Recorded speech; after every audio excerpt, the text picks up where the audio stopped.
Voilà, donc l'objectif est de voir ce matin comment on peut capitaliser des choses qui sont issues d'un outil de conception, quel qu'il soit, à travers des informations, des propriétés, des choses comme ça, des articles, des nomenclatures, et puis voir comment on peut retrouver ça dans le RP sous forme d'articles et de nomenclatures.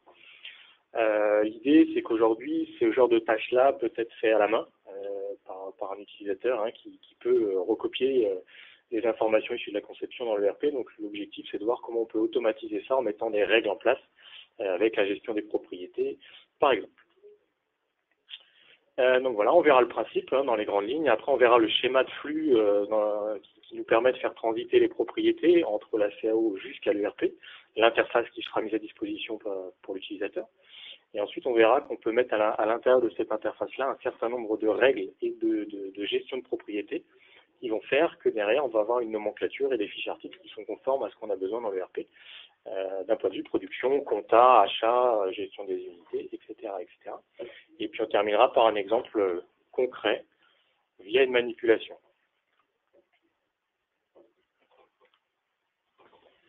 Donc le connecteur, il s'appelle XLS2PMI aujourd'hui, et l'idée, c'est lui qui va tendre les bras entre la conception et puis la nomenclature de production dans le RP. L'idée étant de capitaliser ce qui a été fait d'un côté pour le retrouver de l'autre côté, de manière à s'affranchir des tâches à non-valeur ajoutée. Donc le principe, en fait, est de vraiment venir absorber les informations qui sont issues de la CAO, d'appliquer les règles de bonne gestion, les natures, les gestions, les unités, ce genre d'informations-là, de manière à ce qu'on ait une bonne interprétation de la nomenclature dans l'ERP. Voilà, sachant que ce genre de règle-là peut être fait par l'utilisateur ou c'est lui qui recopie ces informations dans l'ERP en se disant, voilà, c'est tel code article, donc je vais mettre tel type, telle famille, telle nature, etc. Donc il y a peut-être un certain nombre de règles qui existent qu'on va automatiser pour que l'utilisateur n'ait plus à les traiter. L'interface aussi qui est mise à disposition de l'utilisateur permet de créer des nouveaux articles, voilà, avec les bonnes informations nécessaires à la création de la fiche article. Et puis, il n'est pas relié à une CAO, c'est-à-dire que c'est un outil qui est générique aujourd'hui et qui va s'adapter aux différentes CAO qu'on retrouve sur le marché, que ce soit de la CAO mécanique, élec, auto, etc. Et le principe, c'est qu'il est relié aussi à la base PMI. Ça veut dire que dans l'idée, on va pouvoir récupérer des informations dans cette interface-là qui arrivent de l'ERP. Ça peut être des types, ça peut être des fournisseurs, ça peut être des familles, ça peut être les unités, ça peut être les natures, ça peut être les gestions. Voilà, toutes les informations dont on aurait besoin soit de saisir dans l'interface, soit de vérifier la cohérence de celle-ci dans l'interface, on peut imaginer les retrouver directement de PMI vers l'interface, de manière à avoir tout ce qu'il faut sous forme de liste déroulante, par exemple, pour pouvoir faire les choix qui vont bien au niveau des différentes propriétés.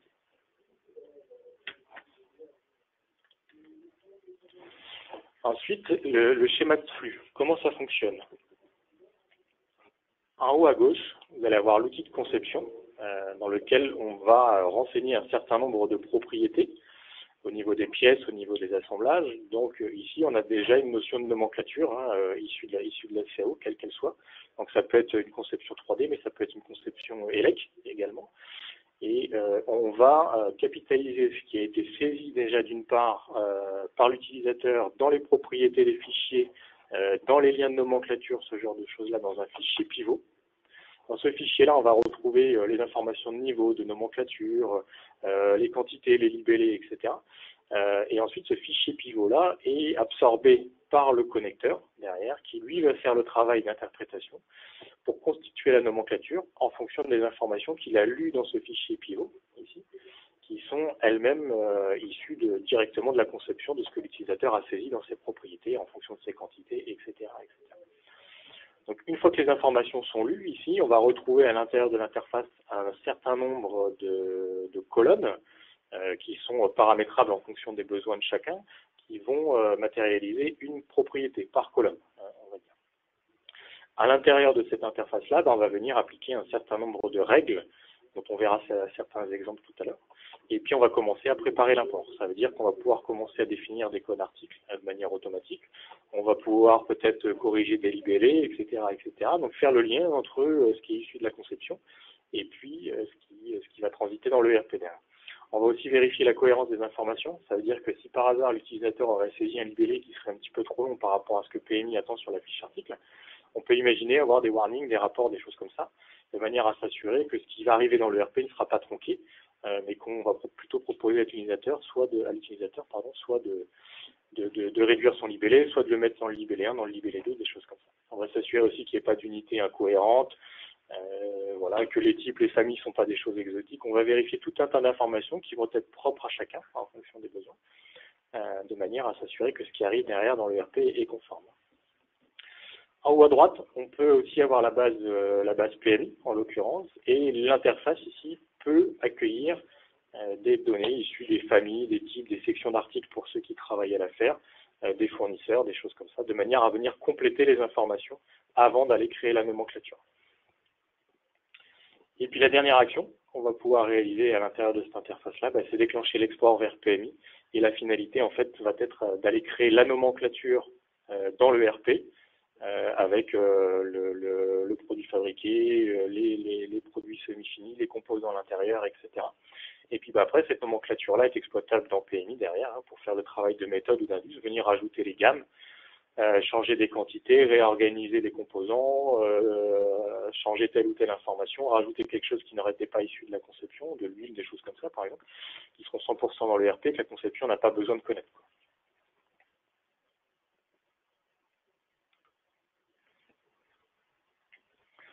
Voilà, ensuite quelques exemples de propriétés qu'on va gérer à l'intérieur. Alors c'est une liste non exhaustive en fait, après l'interface est faite sous forme de colonnes, vous allez retrouver le code article, les libellés, les unités, éventuellement numéro de plan, type, famille, sous-famille, des choses comme ça, de la matière, du traitement, les natures, les gestions. Voilà, ça c'est une liste non exhaustive des propriétés qu'on va gérer, sachant qu'il y a une part de paramétrage à réaliser en fonction des besoins de chacun. Peut-être que la matière ne vous concerne pas, peut-être que le traitement non plus, peut-être que vous travaillez ni en type ni en famille, peut-être que vous travaillez en section, donc dans ces cas-là, le champ section, on va le rendre obligatoire.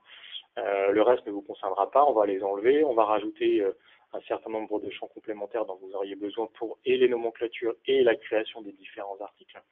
Donc l'idée, c'est qu'en fait, il y a une base au départ sur laquelle on va s'appuyer pour venir soit enlever, soit rajouter les propriétés qui seront nécessaires et différentes d'un cas à l'autre, d'une société à l'autre.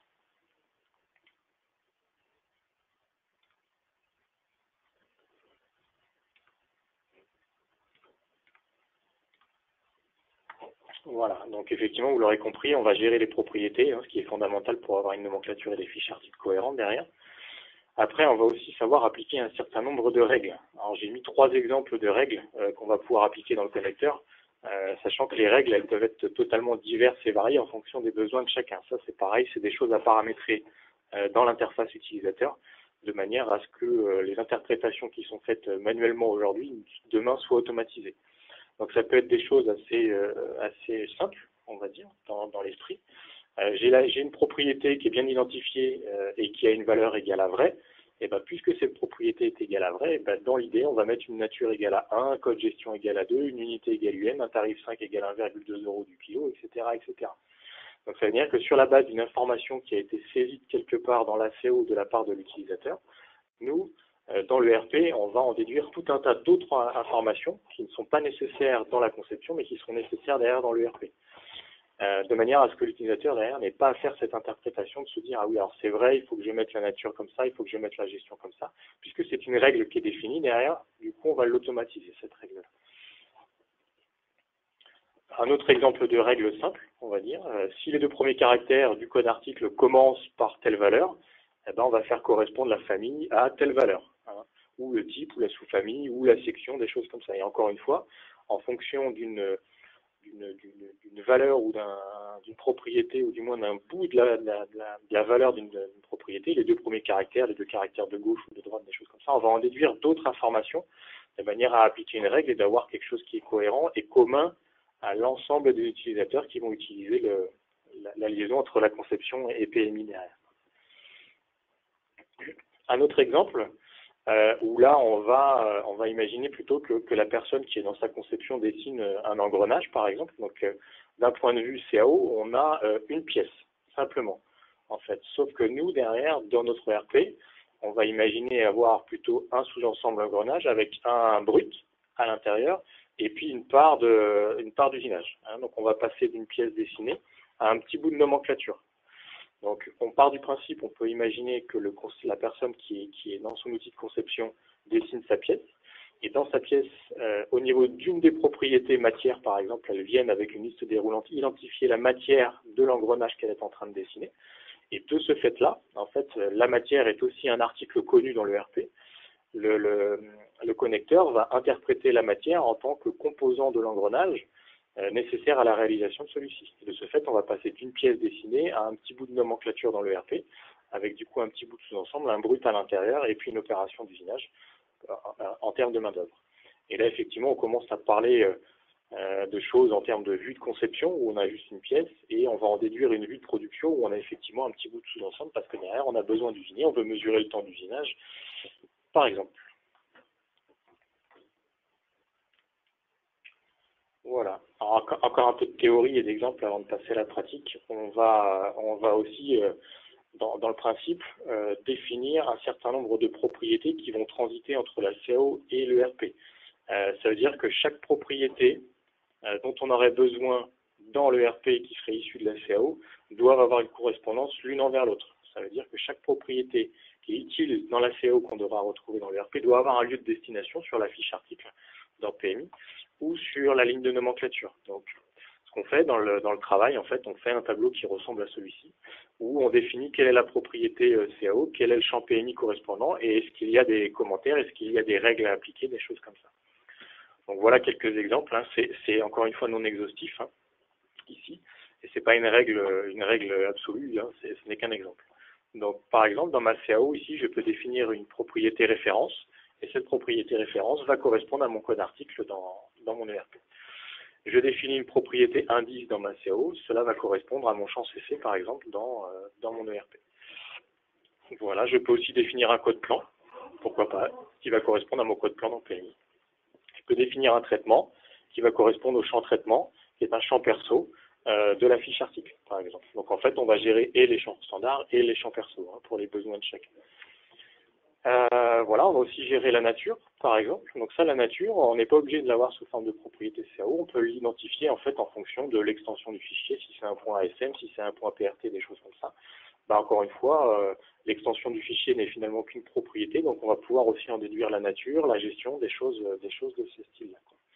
Et puis on définit dans quel sens vont les propriétés. Est-ce qu'elles sont dans un sens de l'interface vers PMI, ou alors est-ce qu'elles redescendent de PMI vers l'interface de manière à être utile aux yeux de l'utilisateur pour pouvoir faire son travail derrière.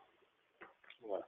Et puis l'interface va aussi gérer les modifications. Ça veut dire qu'une propriété peut être non modifiable une fois qu'elle a été importée une première fois, de manière à ce que si ça change dans PMI, bah, on laisse PMI piloter l'information. À titre d'exemple, on peut importer une nature en gestion 0.2 par exemple, au départ, sauf que derrière, il y a quelqu'un dans le RP, dans le processus, qui va rendre obsolète cette pièce-là, donc qui va la passer en code gestion 17, suspendue par exemple.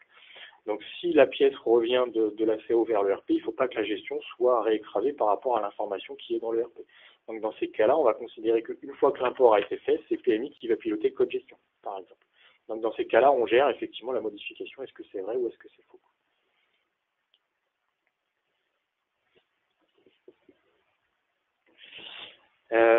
Voilà, donc après, en termes de fonctionnalités qui sont mises à disposition dans l'interface pour l'utilisateur, vous pouvez ajouter des articles qui sont issus de PMI. C'est-à-dire qu'une fois que la nomenclature de la CAO a été importée dans l'interface, vous pouvez aussi venir rajouter des articles issus de PMI. C'est-à-dire qu'on n'est pas obligé d'aller faire le travail dans le RP. On peut le faire dès l'interface, si on le souhaite. On peut ajouter des articles manuellement, si vous le souhaitez. Là, ça va s'apparenter à la création d'un nouvel article, simplement. Voilà. Qui n'est pas dans la conception, mais que vous voulez rajouter tout de suite, encore une fois, pour éviter d'aller le faire dans le RP. Donc là, on commence à faire un travail de méthode et d'industrialisation à l'intérieur de l'interface, sans attendre d'aller à le faire dans le RP. Ensuite, on peut engendrer et demander une mise à jour des informations de PMI vers l'interface. Ça veut dire que vous voulez rapatrier les informations de l'article par rapport à ce qu'elles sont dans PMI. Hein, donc là, on sélectionne la ligne, on clique sur le bouton et dans ces cas-là, le système vient lire les informations de la fiche article de PMI et en fonction de ce qu'on lui a demandé, vient nous rapatrier un certain nombre d'informations dans l'interface. Importer BOM va effectivement permettre d'aller chercher effectivement le fameux fichier pivot qui est issu de la conception. Voilà, vous pouvez supprimer des articles si on le souhaite. Et puis pour terminer, il y a au niveau de l'export, il y a deux choses. Il y a une fonctionnalité de check-BOM, donc dans ce cas-là, en fait, c'est l'édition d'un rapport qui va vous indiquer ce qui va se passer si vous faites réellement l'import. Est-ce que les informations sont cohérentes? Est-ce que les natures sont bonnes? Est-ce que toutes les règles sont bien appliquées? Est-ce qu'il n'y a pas de libellé trop long? Quelles sont les différences entre ce que vous allez importer par rapport à ce que PMI connaît? Donc l'idée, c'est d'avoir un rapport de manière à s'assurer que ce qu'on va faire derrière est cohérent. Export BOM, derrière, on va exporter les informations vers PMI. Et puis après, les deux boutons d'après sont plus dédiés à l'administrateur, en fait, qui va pouvoir gérer ce qu'on appelle le mapping d'attributs, qui est de dire tel champ dans la CAO va dans tel champ dans le RP, c'est obligatoire, des choses comme ça. Ça, c'est deux fonctionnalités de droite là qui vont permettre de faire ce genre de choses-là. Voilà. Et puis après, on le verra tout à l'heure, il y a une interface de validation avant import de la nomenclature dans PMI qui va faire que vous allez avoir un jeu de couleurs de manière à valider de manière définitive l'import dans le RP en fonction de est-ce que l'article est déjà connu, est-ce que la ligne de nomenclature existe déjà, est-ce que l'article a été modifié, etc. Donc on va avoir ici un regard de cohérence et de vérification une dernière fois par rapport à des informations qui seraient déjà connues de PMI ou pas.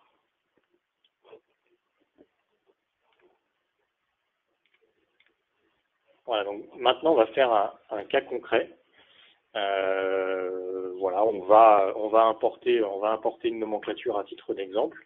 On va manipuler dans l'interface et puis derrière on va venir simuler des modifications en partant du principe qu'il y a des choses qui peuvent bouger dans la CAO, il y a des choses qui peuvent bouger dans le RP par exemple. Et de ce fait-là, on va voir les jeux de couleurs qui vont nous aider à y voir clair.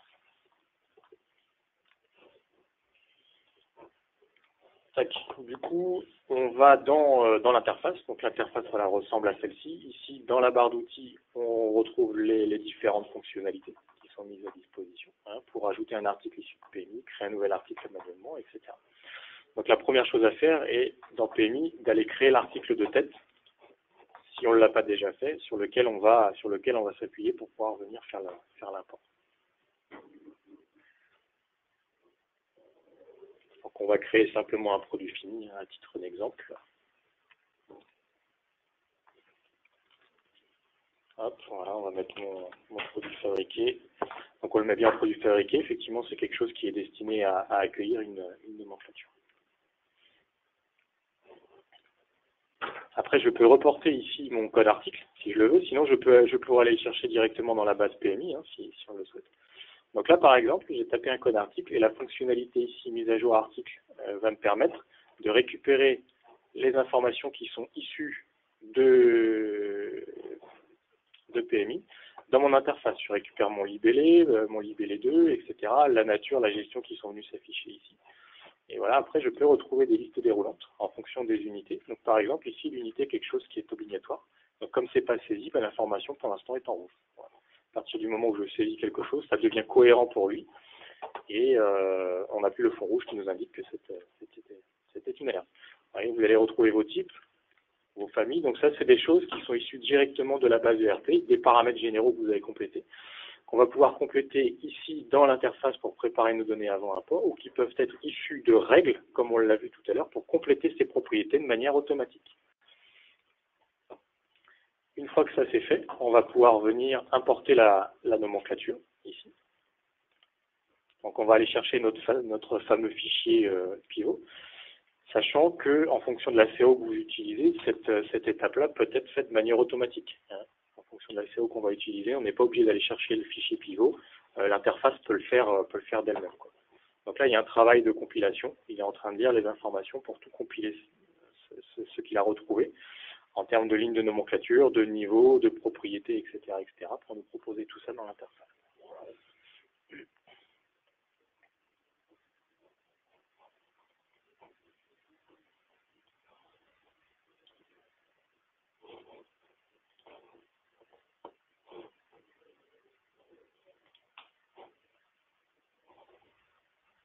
Voilà.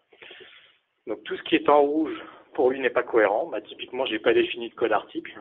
Mes unités, il avait été mis U dans la conception, c'est pas bon. Nous, on on est plutôt en UN, hein, dans l'outil de gestion. Donc là, typiquement, on a une différence entre une propriété au niveau de la conception et ce que le ERP attend derrière. Donc pour lui, c'était pas cohérent. Donc je peux retravailler ici si je le souhaite. Je retrouve mes numéros de plan, j'ai mes indices qui sont ici. Je retrouve mes matières. Voilà, mon traitement, mes natures, mes gestions. Je peux aussi manuellement venir taper un certain nombre d'informations. Si je veux taper un compte comptable d'achat, par exemple, des sections si je travaille à l'affaire, des choses comme ça. Voilà, des choses qui ne seraient pas connues de la CO, qu'on va retravailler ici. Voilà, les libellés 1, les libellés 2. Donc là, on a un certain nombre d'informations. Ici, on voit qu'on a en présence d'un sous-ensemble. Hein, il y a un petit ascenseur qui permet de dérouler ou d'enrouler le sous-ensemble qu'on a ici à notre disposition. Il est également possible, par exemple, si je me mets à la fin, là, de venir, comme on l'a dit tout à l'heure, créer un article manuellement. Pourquoi pas? Ça, c'est aussi quelque chose qui est envisageable. Donc là, on pourrait imaginer avoir une règle de codification. Donc là, je vais le saisir à la main, hein, mais on pourrait imaginer avoir une règle de codification. Voilà, le libellé. Vous allez pouvoir taper ici le libellé de votre article. Donc tout ce qui est en rouge, pour lui, n'est pas cohérent, en fait. Hein. Vous voyez, typiquement, je n'avais pas saisi le libellé, donc là, pour lui, c'était pas cohérent. Je vais toujours gérer mon unité. Donc j'ai le type de ligne. Ici, c'est une ligne SW parce que c'est issu d'une CAO bien particulière. Et puis j'ai une ligne manu parce qu'effectivement, c'est une ligne qui a été rajoutée manuellement, en l'occurrence. Voilà. Ensuite, il y a la colonne export vers PMI ici qui va permettre de sélectionner tout ou partie en fait de ce que nous voulons exporter vers l'ERP. On n'est pas obligé à chaque fois de réintégrer l'intégralité des informations. On peut travailler sur une partie de la nomenclature à réintégrer dans l'ERP. Voilà. Donc là, je coche tout en l'occurrence, hein, de manière à pouvoir aller faire l'apport de l'intégralité de la nomenclature. Donc après, j'ai deux choses. Soit je fais une vérification à travers le checkbomb ici, dans lequel on va avoir le rapport directement avant l'import. Soit derrière, on peut directement déclencher l'export vers PMI en fait. Hein. Et dans ce cas-là, on va aussi avoir le rapport qui va nous indiquer la cohérence de tout ça. Donc là, qu'est-ce qu'il me dit? Il me dit que pour le produit fini, ici, les informations sont complètes dans le fichier Excel. Simplement, il y a une différence au niveau de l'unité, voilà, et il y a une différence au niveau de la famille. Dans mon interface, j'ai une famille AA, et dans PMI, j'ai rien du tout. Et puis là, l'intégralité des autres articles, en fait, ici, n'existe pas dans PMI. Donc, il est venu créer des codes, ici, le 200, 135, 200, 136, etc., en venant lire le compteur de la fiche article.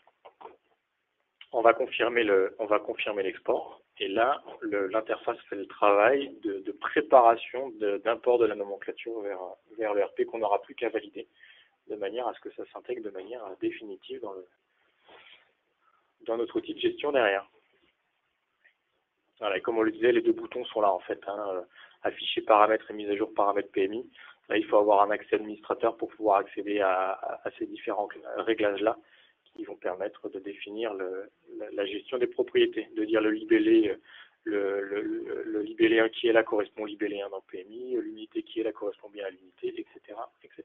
Voilà. Donc ça, c'est la fenêtre PMI qui se lance, qui nous montre ce que nous allons importer dans PMI derrière, que nous allons devoir valider si nous en sommes d'accord. Donc je retrouve mon petit bout de sous-ensemble qui est ici. En rouge, ce sont des composants inexistants, c'est-à-dire que PMI va venir créer tous ces articles-là avec les libellés 2, les natures, les gestions, etc., les unités et ainsi de suite, puisque c'est des articles qui ne sont pas connus encore à ce niveau-là. En vert, ce sont des nouvelles lignes, c'est-à-dire que cette nomenclature-là n'est pas du tout connue de PMI, donc il va nous créer et en rouge les articles et en vert toutes les lignes de nomenclature qui vont bien. Donc on va pouvoir valider. Et à partir de cette validation-là, en fait, on a dans notre ERP la nomenclature qui est venue s'intégrer avec toutes les bonnes règles de gestion, de création des fiches articles et de la nomenclature.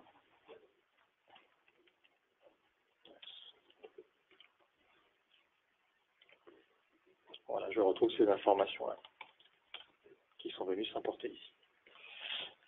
À partir de ce moment-là, les choses, comme on le disait tout à l'heure, vont pouvoir vivre. Ça veut dire que je vais pouvoir faire et des modifications dans ma conception et des modifications dans mon ERP, par exemple. Dans mon ERP, je peux rentrer à l'intérieur de la nomenclature. Voilà, et commencer à faire un travail de méthode, d'industrialisation, de manière à commencer à restructurer cette nomenclature-là, supprimer, rajouter des choses, pour pouvoir faire une vue de nomenclature côté production. par exemple, on peut rajouter une opération de montage, par exemple, pourquoi pas. Alors, on va mettre 8 heures de montage ici. On peut supprimer un article et venir rajouter d'autres articles si on le souhaite. Je vais valider ma nomenclature comme ça. L'intérêt, c'est que pour l'exemple, on ait une différence en fait entre la nomenclature de conception et la nomenclature de RP. Et puis ensuite, deuxième cas de figure, on n'est pas à l'abri que les informations issues de la conception changent. Donc par exemple, ici, on va changer une quantité, on va passer de 1 à 5, par exemple, hein, j'en sais rien. Alors je le fais directement dans mon interface, en fait, mais ça pourrait être issu directement de la conception. Et puis on va relancer l'import vers PMI une deuxième fois, de manière à bien voir en fait les jeux de couleurs et les différences entre les deux.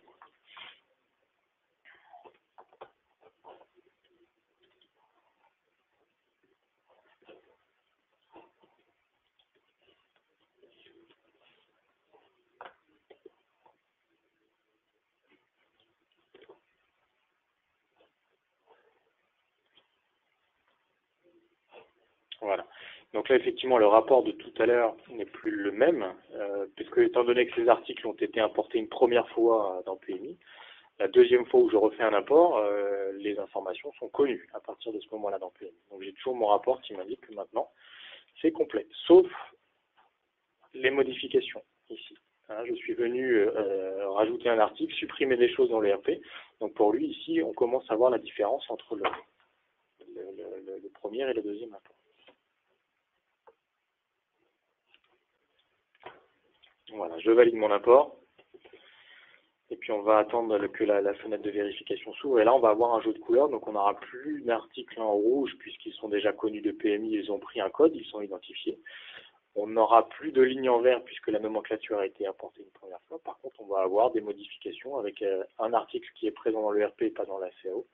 Et puis une quantité qui a été modifiée dans la CAO et que du coup, on va devoir gérer dans le RP derrière à prendre en compte ou pas cette modification.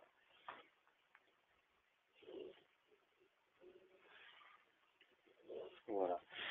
Donc, qu'est-ce qui s'est passé ici?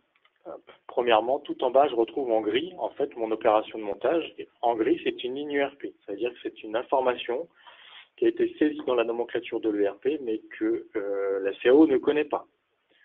Ensuite, ici, j'ai la modification de quantité. Je suis passé de 2 à 5. Donc, pour lui, c'est une ligne modifiée. C'est-à-dire que l'information qu'il connaît dans PMI n'est plus la même que celle qu'on cherche à lui renvoyer. Donc, je peux ici prendre en compte ou pas la modification. Je peux cocher ou décocher avec la petite croix si je veux prendre en compte ou pas la modification. Et la ligne verte, en fait, c'est la ligne qui a été supprimée dans le RP, mais qui est toujours présente dans la CAO. Donc pour lui, elle n'est plus connue dans le RP, donc il va nous chercher il cherche à considérer que c'est une nouvelle ligne finalement. Mais nous, on n'en veut pas. On n'en veut pas puisque c'est quelque chose qui a été supprimé dans le RP.